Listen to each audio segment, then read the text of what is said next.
So this video is the second demonstration that the end ring is well aligned. This is because we're looking at end ring number 2, and I'm going to ask the mandrel to rotate for 12/12ths of a turn, which will be a complete revolution. As it does so, what you'll see on the microscope image is that the crosshair is nicely aligned with the outside edge of the end ring. As always, because we have locked the focus and position of the microscope, the smallest tick mark in this image, which you can sort of see them there, that smallest tick mark is 0.02 of an inch.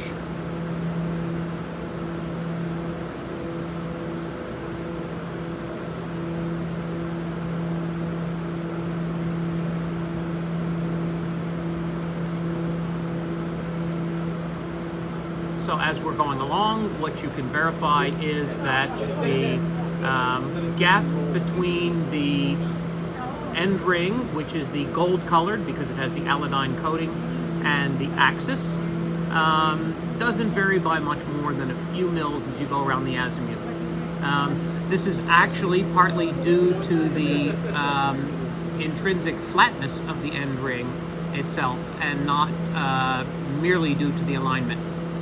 Because the end ring is actually quite stiff, particularly for this inner end ring, we only have 3 hold point locations, and in order to align it overall, at each one of the 3 hold point locations we use a double nut configuration to adjust it to the level of precision that you're currently seeing on the screen.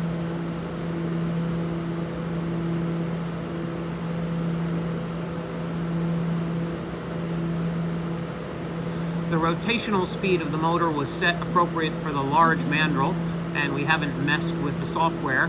That thing just passing by the front of the microscope, that was a 1/4-20 nut that is double nutted around a bracket and attached to the end ring itself with a locking nut at the end ring edge, and the nut you were seeing was the one that locks it, because if we simply put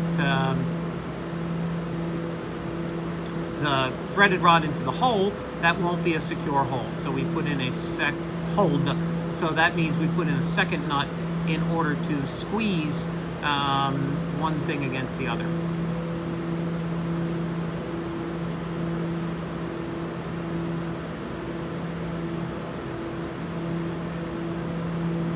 And since we asked for 12/12ths of a rotation, we should come back to the same level of alignment of the small high voltage hole.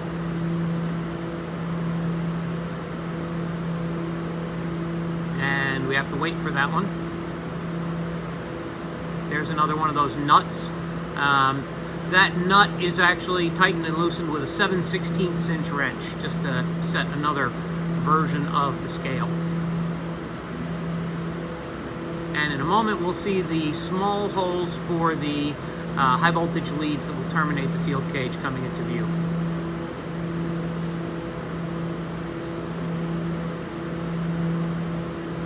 That's the first one. And it should stop its rotation at the second one. And there you have it, the demonstration of the level of alignment that we were able to achieve while hand gluing the 2 end rings.